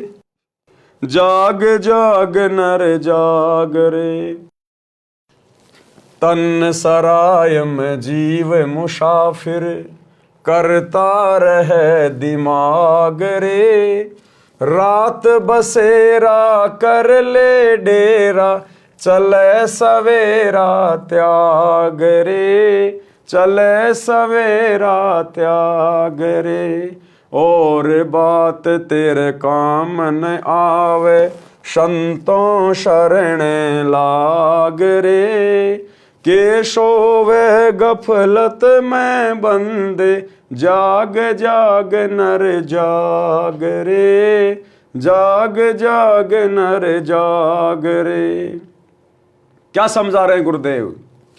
तन सराय में जीव मुसाफिर, तन यानी शरीर, सराय यानी धर्मशाला, और जीव मुसाफिर यानी ये जीव आत्मा एक यात्री है। जिस प्रकार आदमी रात्रि बिताने के लिए किसी होटल में, किसी सराय में, किसी धर्मशाला में ठहर जाता है, और सुबह आंख खुलते ही उस धर्मशाला को छोड़ के आगे निकल लेता है, इसी प्रकार इस मनुष्य शरीर में जो हमारी आत्मा है वो मुसाफिर है, और इस सराय रूपी शरीर में, धर्मशाला रूपी शरीर में अपनी आत्मा के कल्याण के लिए यहां पर आई हुई है। ये हमारा जो एक पूरा जीवन है, ये एक सौपन है। हम केवल भक्ति के लिए यहां पर आए हुए हैं। तन सराय में जीव मुसाफिर, करता रहे दिमाग रे। ये जीव आत्मा काल प्रेरणा से ये तरह तरह की बातें सोचती रहती है, तरह तरह का अपना दिमाग लगाती रहती है फालतू का, कि 2 के 4 कैसे बनाए जाएं, ज्यादा से ज्यादा धन कमा के बड़ा घर कैसे बनाया जाए, राजनीति में पैर कैसे फंसाया जाए, दुनिया में नाम कैसे कमाया जाए। तो कहते हैं तन सराय में जीव मुसाफिर और करता रहे दिमाग रे। सारा दिन यही सोचता रहता है, भक्ति निकट भी नहीं है। और कहते भी रात बसेरा कर ले डेरा, चले सवेरा त्याग रे। ये पूरा जीवन हमारा एक रात्रि है, एक रात्रि। जैसे कोई यात्री रात्रि भर होटल में रहता है, सुबह छोड़ के निकल देता है, इसी प्रकार हमारा जितना भी जीवन है, किसी का 60 साल का, किसी का 50 साल का, किसी का 100 साल का, ये केवल एक रात्रि जैसा है। और ये जीव आत्मा इस शरीर में केवल एक यात्री के रूप में है। और जिस दिन ये शरीर छूटेगा, ये जीव आत्मा इस शरीर को छोड़ के निकल जाएगी, फिर कुछ भी याद नहीं लगेगा। तो इस शरीर में रहते सहते हमने भक्ति धन जोड़ना है, भक्ति करनी है परमात्मा की। रात बसेरा कर ले डेरा, चले सवेरा त्याग रे। और बात तेरे काम न आवे, संतों शरण लाग रे। यानी इस मनुष्य शरीर को प्राप्त करने का एक ही टारगेट है, सच्चे सतगुरु की शरण में आकर सत भक्ति करके मर्यादा में रह के अपनी आत्मा का कल्याण करवाना। अन्यथा जिस दिन ये शरीर छूटेगा, ये जीव मुसाफिर यहां से निकल जाएगा, धर्मराज के हत्थे चढ़ेगा। वो फिर आगे कभी बंदर बनाएगा, कहीं गधा बनाएगा, कहीं कुत्ता बनाएगा, नरक में ठोकेगा। उमदा चोला बनया अनमोला, लगे दाग पे दाग रे। उमदा चोला बनया अनमोला, लगे दाग पे दाग रे। 2 दिन की गुजरान जगत में, जले बिरानी आग रे, जले बिरानी आग रे। और बात तेरे काम न आवे, संतों शरण लाग रे। के सोवे गफलत में बंदे, जाग जाग नर जाग रे, जाग जाग नर जाग रे। उमदा चोला बने अनमोला, ये मानव शरीर बहुत बेशकीमती है, बहुत अनमोल है ये। और तू इसके ऊपर अज्ञानता में संतों की संगति के बिना दाग पे दाग लगा रहा है। रिश्वत लेके, चोरी करके, जारी करके, कुदृष्टि डाल के, नशा करके, जीव हत्या करके, 2 नंबर के काम करके, राजनीति करके तू इस उम्दा चोले को गंदा कर रहा है, दाग पे दाग लगाए जा रहा है, इस मनुष्य जन्म को बर्बाद किए जा रहा है। उम्दा चोला बने अनमोला, लगे दाग पे दाग रे। 2 दिन की गुजरान जगत में, ये तेरे 2 दिन का जीवन है संसार में। क्यों जले बिरानी आग रे, क्यों दुनियादारी में पड़ रहा है फालतू में, क्यों बिरानी आग में जाके पांव फंसा रहा है, क्यों फालतू की राजनीति जाके कर रहा है। ये बिरानी आग में पड़ना है, राजनीति में जाना, दुनिया वालों के साथ में फालतू की यारी दोस्ती रिश्तेदारी निभाना, किसी का बिचौला बनना, किसी का गवाह बनना, ये बिरानी आग में जलना है। यानी सतगुरु की भक्ति के अलावा जितने भी कुकर्ते हैं, ये सारे बिरानी आग में जलने के बराबर हैं, बिरानी आग में जलने के बराबर। तो परमात्मा कहते हैं तेरा 2 दिन का जीवन है संसार में। यानी जिस दिन ये शरीर छूटेगा, उस दिन फिर हमें क्या मिला, क्या हाथ लगा हमारे। जो कर्म हमने कर लिए बिरानी आग में जल के, दाग पे दाग लगा के, फिर तो वो भोगने शेष रहेंगे। कुबद का चढ़ी चढ़ रही चित पे, तू हुआ मनुष्य से नाग रे। कुबद का चढ़ी चढ़ रही चित पे, तू हुआ मनुष्य से नाग रे।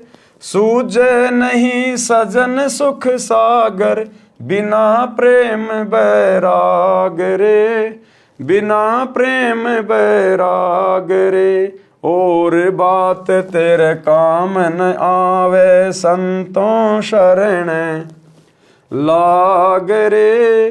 के सोवे गफलत में बंदे, जाग जाग नर जाग रे, जाग जाग नर जाग रे। कि भाई नींद से जाग जा, परमात्मा को पहचान ले। काल ने तुझे अज्ञान की भांग पिला रखी है, कुछ चेत जाग। कहते कुबद कहां चढ़ी चढ़ रही चित पर, तू हुआ मनुष्य से नाग रे। ये कुबद कहां चढ़ी है, ये बिरानी आग में जलना, लोगों के साथ में लड़ाई झगड़ा करना, गुस्सा करना, छोटी छोटी बातों पे लड़ मरना, मुकदमे कर देना, रिश्वत ले लेना, भ्रष्टाचारी करना, मिलावट करना, बेवजह किसी को दुखी करना, परेशान करना। ये कुबद कहां चढ़ी चढ़ रही चित पर, तू हुआ मनुष्य नागरे। तू इंसान से सरप बन गया, सरप। बेवजह लोगों को दुखी करता है, परेशान करता है, 2 नंबर के काम करता है, परिवार को भी तू मुसीबत में डाल रहा है। तो कहते हैं कुबद कहां चढ़ी चढ़ रही चित पे, तू हुआ मनुष्य नागरे। यानी जो काम था करने का इस मनुष्य शरीर से, वो तूने किया नहीं और दुनिया भर के उल्टे कर्मों में लग गया। इंसान से तू सांप बन गया, सांप। किसी को भी डसते हुए देर नहीं लगाता, जहां दाव लग जाए वहीं ठग लो, वहीं लूट लो।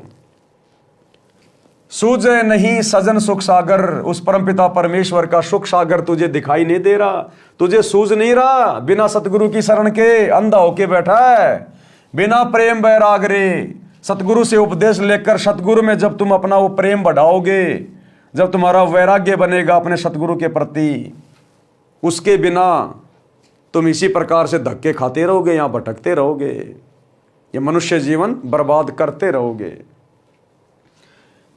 भाई हरि सुमरे सो हंस कहावे, काम करो दी कागरे। हर सुमरे सो हंस कहावे, काम करो दी कागरे। भवरन भर में विष के बण में, चल बेगमपुर बाग रे, चल बेगमपुर बाग रे। और बात तेरे काम न आवे, संतों शरण लाग रे। के सोवे गफलत में बंदे, जाग जाग नर जाग रे, जाग जाग नर जाग रे। हरि सुमरे सो हंस कहावे। जो सतगुरु से उपदेश लेकर जो भक्ति करेगा, सतनाम का सुमरण करेगा, कहते हैं वो वास्तु में हंस है, अच्छी आत्मा है, वो भगत है। और कामी क्रोधी कागरे, कामी विषय वासनाओं में डूबा हुआ व्यक्ति, क्रोधी बात बात पे गुस्सा करने वाला, और लालची 2 रुपए के लालच में जो मर्जी उल्टा कर्म करवा लो, किसी का भी बुरा करवा लो। कहते हैं वो तो कौवे के समान है, काग के समान है। वो अपने स्वार्थ में इतना अंधा होता है, दूसरे का हित अहित कुछ नहीं सोचता। जिस प्रकार काग यानी कौवा किसी भी जानवर की पीठ पे बैठ जाएगा, जहां उसका जख्म हो रहा है, उसका मांस नोच नोच के खाएगा। उस कौवे को उस जानवर की पीड़ा से कोई लेना देना नहीं होता, केवल अपना पेट भरने से मतलब होता है। तो बिना सतगुरु की शरण के आज व्यक्ति इस कदर हो चुका है, उस कौवे की तरह। कोई बड़ा अधिकारी बन गया, दुनिया से रिश्वत ले रहा है, बिना पैसे लिए किसी का काम नहीं कर रहा, दुनिया भर के लोगों की बद्दुआ ले रहा है, हाय ले रहा है, कोई मिलावट कर रहा है, दुनिया मरे तो मरे, खाने की चीजों में मिलावट कर रहा है, मसालों में मिलावट कर रहा है, दुनिया मरे तो मरे, बस उसे केवल अपना लोभ लालच दिखाई दे रहा है। तो परमात्मा कहते हैं बिना सतगुरु के शरण के और ज्ञान के इंसान आज क्या बन गया? कौवा। हरि सुमरे सो हंस कहावे, कामी क्रोधी कागरे। और भमरा न भर में विष के बन में, जो अच्छी आत्मा होती है वो कभी भी इस विषय वासनाओं रूपी जंगल में गोते नहीं खाएगी, नहीं भरमेगी। चल बेगमपुर बाग रे, बेगम, बेगम यानी जहां कोई दुख नहीं, कोई गम नहीं। कहते हैं फिर सतगुरु के शरण में आके उस बेगमपुर में चला जाएगा, सतलोक में, जहां पे कोई गम नहीं है। शब्द सैन सतगुरु की पहचानी, पाया अटल सुहाग रे। शब्द सैन सतगुरु की पहचानी, पाया अटल सुहाग रे। नितानंद महबूब गुमानी, परगट पूर्ण भाग रे, परगट पूर्ण भाग रे। और बात तेरे काम न आवे, संतों शरण लाग रे। के सोवे गफलत में बंदे, जाग जाग नर जाग रे, जाग जाग नर जाग रे। शब्द सैन सतगुरु की पहचानी, यानी सतगुरु से सत्संग सुन के हमें वो पॉइंट याद आ गए, ध्यान में आ गए। हम सतगुरु के संकेतों को समझ गए कि बेटा अगर भक्ति नहीं करी, मोक्ष प्राप्त नहीं हुआ तो अगला जन्म तेरा नरक में है। नरक में 84 लाख योनियां भोगेगा, असहनीय कष्ट भोगेगा। तो कहते हैं जो अच्छी आत्मा होती है वो अपने सतगुरु के संकेतों को समझ जाती है कि सतगुरु क्यों आया है, सतगुरु कौन होता है, सतगुरु हमसे क्यों भक्ति करवा रहे हैं, मनुष्य जन्म का टारगेट क्या है। तो कहते हैं शब्द सैन सतगुरु की पहचानी, तो पाया अटल सुहाग रे। तब कहीं जाकर वो परमात्मा मिलेगा, यानी सतलोक में स्थान मिलेगा। और नितानंद महबूब गुमानी, अपने गुरुदेव की वो प्रशंसा कर रहे हैं कि प्रगटे पूर्ण भाग रे, कि मुझ नितानंद का कोई पूर्ण भाग था जो मेरे गुरुदेव भगवान प्रकट हुए। तो भाई और बहनों, आज हमें पता चल रहा है गुरुदेव के तत्व ज्ञान से कि नितानंद के पूर्ण भाग नहीं थे। ये पूर्ण भाग इस वर्तमान कलयुग की बिचली पीढ़ी में उन आत्माओं के होंगे जो आत्माएं इस पूर्ण संत, पूर्ण ब्रह्म परमात्मा की शरण में आ जाएगी। क्योंकि पूर्ण मोक्ष केवल यही सतगुरु प्राप्त करवा सकता है, दूसरा सृष्टि में कोई नहीं है। तो नितानंद के भी पूर्ण भाग नहीं जागे, ये पूर्ण भाग भी वर्तमान में आप और हमारे जाग चुके हैं। नितानंद महबूब गुमानी, प्रगटे पूर्ण भाग रे। एक छोटा सा सत्संग, विशेष संदेश इसार जेल से आया हुआ। गुरुदेव बता रहे हैं कि तुम्हारा गुरु कौन है, हल्के में मत जियो। गुरुदेव कह रहे हैं उत्तर दक्षिण पूर्व पश्चिम क्यों फिरदा दाने दाने नु, सर्व कला सतगुरु साहिब की हरि आए हरियाणे नु। कि भाई वो परमात्मा गरीबदास जी के समय आया था और भाई आज तुम्हारे सामने प्रत्यक्ष प्रकट है, पहचाने जाए तो पहचान लो कि वो परमात्मा गरीबदास जी के समय आए थे। तो गरीबदास जी के समय कौन आए थे, कौन मिले थे गरीबदास जी को? जिंदा बाबा। कौन जिंदा बाबा? कबीर जी। और गुरुदेव कह रहे हैं कि वो परमात्मा गरीबदास जी के समय आए थे और भाई आज प्रत्यक्ष प्रकट है तुम्हारे सामने, पहचाना जाए तो पहचान लो। तो आज हम भक्तों के सामने प्रत्यक्ष कौन प्रकट है? हमारे गुरुदेव। तो कौन है हमारे गुरुदेव? स्वयं कबीर परमात्मा, जिंदा बाबा। ये छोटा सा सत्संग अगर आंख खुली होगी तो समझ जाओगे, आंख बंद है तो जिंदगी में नहीं समझ पाओगे। सुनिए। तो क्या बताते हैं, उत्तर दक्षिण पूर्व पश्चिम फिरता दाने दाने नो, और सर्व कला सतगुरु साहिब की हरि आए हरियाणे। गरीबदास जी के समय आए थे, रिबारे भाई प्रगट सामने था रे, पहचाने जात पहचान लियो। गरीबदास जी के समय आए थे, रिबारे भाई प्रगट सामने था रे, पहचाने जात पहचान लियो। गरीबदास जी के समय आए थे, रिबारे भाई प्रगट सामने था रे, पहचाने जात पहचान लियो। तो भाई और बहनों, अब यकीन हो जाना चाहिए कि पूर्ण भाग किसके प्रकट हुए, नित्यानंद जी के या आप और हमारे? नित्यानंद जी तो आज भी विष्णु लोक की भक्ति करके जन्म और मरण में हैं, क्योंकि उनका इष्ट ही जन्म मरण में है, श्री विष्णु जी। तो नित्यानंद जी का कैसे जन्म मरण का रोग समाप्त हो जाएगा? ये पूर्ण भाग तो आप और हमारे प्रकट हुए हैं, बड़े सौभाग्य से, गुरुदेव के आशीर्वाद से। तो अब इस परमेश्वर को पहचानने में देरी मत करो। एकमात्र इष्ट पूरी सृष्टि का यही है, जिंदा बाबा कबीर जी, सतगुरु रामपाल जी। इसलिए हम भगत भाई बहन बार बार निवेदन करते हैं, विशेषकर हमारे खुद के भगत भाई बहनों से जो सतलोक आश्रमों से जुड़े हुए हैं, जो अज्ञानता की नींद में सोए पड़े हैं।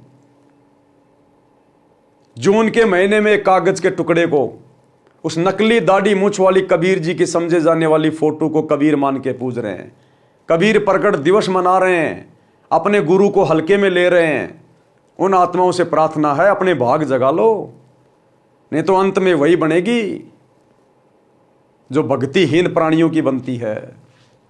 तो क्या कहते हैं, शब्द सैन सतगुरु की पहचानी।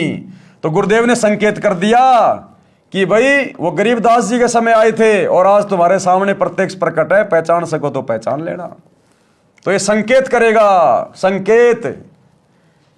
शब्द सैन सतगुरु की पहचानी, पाया अटल सुहाग रे, और नितानंद महबूब गुमानी, प्रगटे पूर्ण भाग रे, और बात तेरे काम ने आवे, संतों शरण लाग रे। वास्तव में यह ऊपर लिखा शब्द कबीर साहिब जी का है, फिर भी हमने ज्ञान प्राप्त करना है। शब्दार्थ, अब गुरुदेव ने इन वाणियों का क्या अर्थ किया है।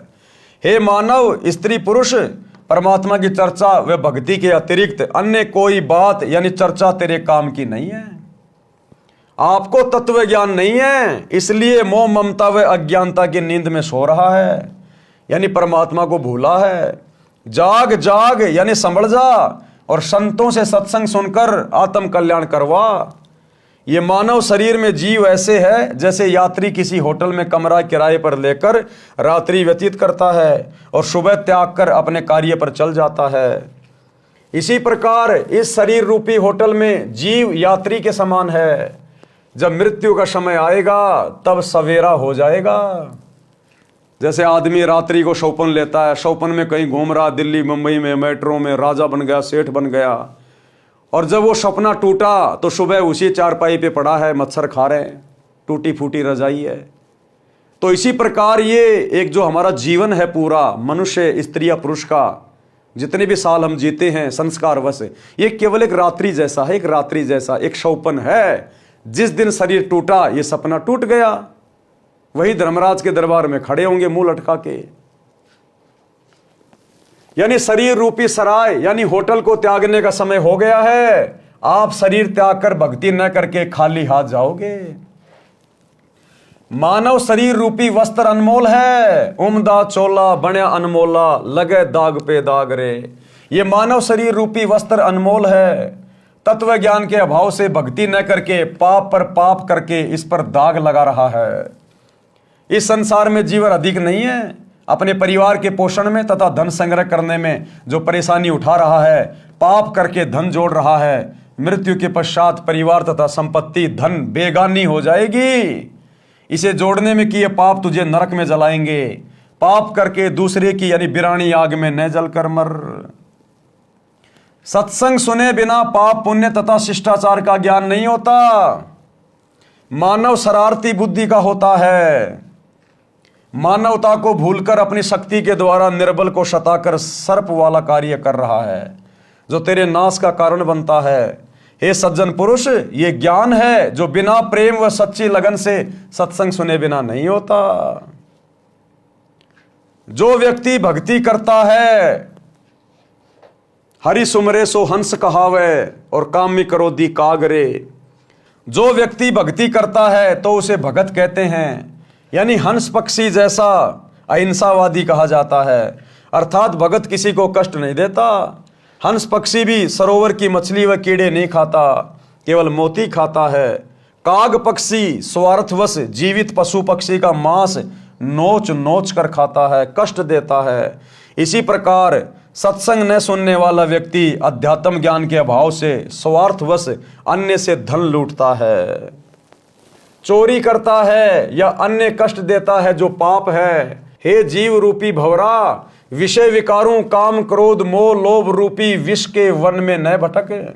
ये काल लोक तो कष्ट का घर है, उस बिना कष्ट वाले सतलोक में चल, वह सुखदायक है। चल बेगमपुर बाग रे, भंवरा न भर में विष के वन में, चल बेगमपुर बाग रे। नित्यानंद जी ने कहा है कि मैंने अपने गुरु जी का सत्संग सुना, शब्द सैन सतगुरु की पहचानी, पाया अटल सुहाग रे। नित्यानंद जी ने कहा कि मैंने अपने गुरु जी का सत्संग सुना और उनका संकेत समझ गया जो ऊपर बताया है, अपना जीवन धन्य कर लिया। इसी प्रकार हम भगत भाई बहनों ने भी गुरुदेव का संकेत समझकर कि भैया वो परमात्मा गरीबदास जी के समय आए थे और आज तुम्हारे सामने प्रत्यक्ष प्रकट है, पहचान सको तो पहचान लो। नित्यानंद जी ने कहा कि मैंने अपने गुरुजी का सत्संग सुना और उनका संकेत समझ गया जो ऊपर बताया है, अपना जीवन धन्य कर लिया। मुझे मेरे प्यारे महबूब गुरु गोमानी दास जी मिले, ये मेरा कोई पूर्व जन्म का सौभाग्य था। आप और हमारा भी भाई और बहनों पूर्व जन्म का कोई सौभाग्य, वो सौभाग्य भी सतगुरुदेव भगवान ने बनाया। ये संस्कार भी यही सतगुरु बनाता है। इसी सतगुरु की सतभक्ति से संस्कार बनते हैं। शब्द तो भाई और बहनों, आज के वीडियो में हम केवल इतना ही लेंगे। कल रात्रि 8 बजे सभी भाई बहन गुरुदेव भगवान के आशीर्वाद से फिर से लाइव जुड़ेंगे। अगले वीडियो में गुरुदेव भगवान इस शब्द के माध्यम से हमें क्या शिक्षा दे रहे हैं कि तन मन शीस ईस अपने पे, पहलम चोट चढ़ावे जब कोई राम भगत गति पावे। तो शीस तो भैया उस समय चढ़ाएंगे जब इष्ट का पता चलेगा कि वास्तव में मेरा इष्ट कौन है। तो इस शब्द पे हम कल रात्रि 8 बजे गुरुदेव के आशीर्वाद से बढ़ेंगे। तब तक गुरुदेव भगवान हम सबको आज्ञा दे, इजाजत दे, सद्बुद्धि दे, आशीर्वाद दे। बंदी छोड़ सतगुरु रामपाल जी भगवान की जय हो।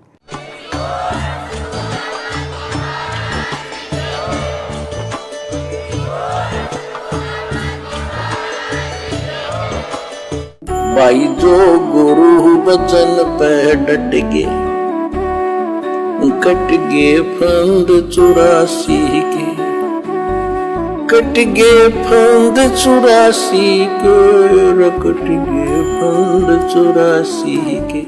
भाई जो गुरु बचन पे डट गे, कट गे फंद